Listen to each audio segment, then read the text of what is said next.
आदित्यनाथ जी। तो smart city की परिकल्पना माननीय प्रधानमंत्री जी ने की है। पूरे देश के अंदर उससे एक उत्साह का सा वातावरण बना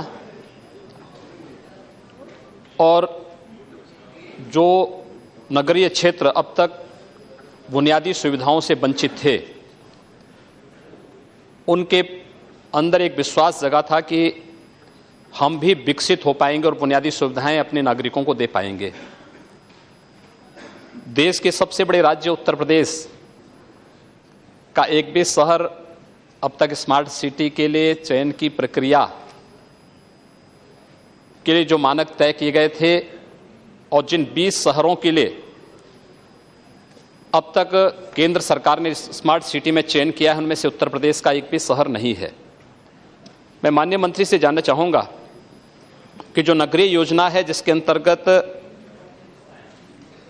जो नगर योजना भी है, जो भारतीय संविधान के 12वीं अनुसूची के अंतर्गत आता है, इसमें इन नगरीय योजनाओं का निर्माण नगर पालिकाएं या नगर निगम स्वयं करती हैं।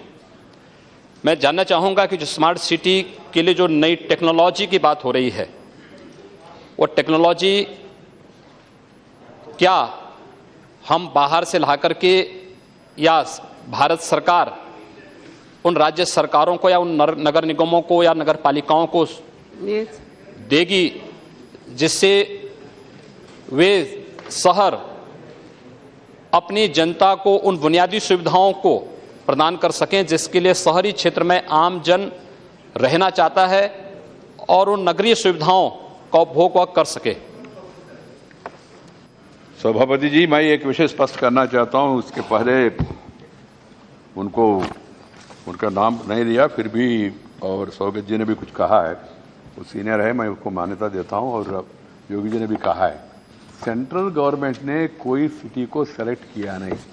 जो 100 सिटीज है, प्रपोजल्स आया स्टेट से, स्टेट्स ने प्रपोजल भेजा, हमने कहा आपका स्टेट में आप कौन सी शहर को स्मार्ट सिटी के रूप में परिवर्तित करना चाहता है, आप प्रायोरिटी के हिसाब से, आपका पॉपुलेशन के हिसाब से आप लिस्ट भेज दीजिए। लिस्ट भेजा उन्होंने। भेजने के बाद प्रक्रिया शुरू हो गया। 100 सिटीज 5 साल में, पहली साल कुछ शुरू करना, अगला साल कुछ, जैसा मैंने कहा पैसा का भी ये है, लिमिटेशन है, इसलिए पहले 100 में किसको सेलेक्ट करना, कंपटीशन होना, कंपटीशन इंफ्रास्ट्रक्चर, कंपटीशन प्लानिंग के बारे में, कंपटीशन रिसोर्सेज के बारे में, कंपटीशन उनके विजन के बारे में, कंपटीशन वहाँ का क्रेडिट वर्दीनेस के बारे में। ये इंटरनल कंपटीशन हुआ, पारदर्शिता से हुआ और इंटरनेशनल रेप्यूटेड एजेंसीज और इंडियन एजेंसीज मिलके वो कंपटीशन कंडक्ट किया और मेरे ख्याल से सब लोग संतुष्ट है इसमें।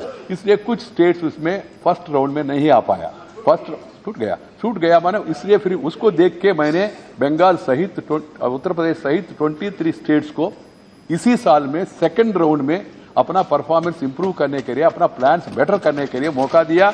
वो टाइम भी समाप्त हो गया, वो लोग अपना प्रपोजल्स रिवाइज करके भेजा। रिवाइज करते समय भी उनको मैंने और एक अपॉर्चुनिटी दिया, भाई एग्जामिनेशन कुछ ऐसा नहीं है, ओपन कंपटीशन है, आप आओ हमारा ऑफिसर से मिलो और क्या क्या कमियां है आपका शहर में। बाकी जो अच्छा प्रपोजल आया, अच्छा प्रपोजल जो आया, सभापति जी आप खुद मौजूद थे पर्सनली, जो मैं इंदौर शहर में आए थे, इंदौर शहर का 26.50 लाख पॉपुलेशन था। उसमें इंदौर शहर में जो प्लान बनाया, उन लोगों ने 6 लाख लोगों को मैंने ऑनलाइन के द्वारा, ऑफलाइन के द्वारा इन्वॉल्व करके उन लोगों को सुझाव दिया, जनता का भागीदारी मिल गया। भाई सच में मैं बहुत प्रसन्न हुआ, आप भी था उस दिन उसमें। ऐसी बहुत प्लीज ऐसा बहुत शहरों में, इसमें कोई भेदभाव नहीं। पूर्वोत्तर में गुवाहाटी सेलेक्ट हो गया, भुवनेश्वर सबसे नंबर 1 में भुवनेश्वर आ गया, मुझे भी आश्चर्य हो गया, भुवनेश्वर नंबर 1 फॉर इन्फॉर्मेशन के लिए। तो इसमें कोई राजनीतिक भेदभाव का सवाल नहीं है। भुवनेश्वर वहां कौन प्रशासन चला रहे मालूम है, असम में कल तक कौन है वो भी सबको मालूम है। और उत्तर प्रदेश के संदर्भ में अभी माननीय योगी जी ने सवाल पूछा, उत्तर प्रदेश में 12 सिटीज अभी भी लिस्ट में है, 13 सिटीज। एक सिटी के बारे में रायबरेली और मेरठ के बारे में इक्वल कंपटीशन हुआ। मैंने स्टेट्स को कहा भाई आपस में चर्चा करके आप सिफारिश करो। इन 13 सिटीज को भी एक मौका दिया है सेकंड राउंड ऑफ कंपटीशन इसी साल में भाग लेने के लिए वो लोग भी प्रयास कर रहे अपना परफॉर्मेंस इंप्रूवमेंट करने के लिए। पर अंत में केवल रीजनल इसके लिए देखे तो फिर जो लोग अच्छा काम कर रहे हैं उनको प्रोत्साहन क्या होगा, इसलिए मैंने कहा दोनों को मिक्स किया। मैंने प्रधानमंत्री से अनुमति भी दिया है, अदरवाइज रूल में कहा है 100 cities first come first, whoever performs better you give him chance, but keeping the regional balance also in mind, and also some sort of hard burning, and some people are trying to give it a political color also. There is no political discrimination whatsoever in this, and there is no role for the minister. I can share with you, I am an urban development minister. My own city, Nellore, is nowhere in the list. And there is another surprising thing also. The state minister of Andhra Pradesh, he also comes from Nellore. He is the municipal minister. I am the urban development minister. Still, our city is not there in the list. So please try to understand there is no discrimination against anybody. It's a competition. Try to help the cities to make better performance so that they get selected in this.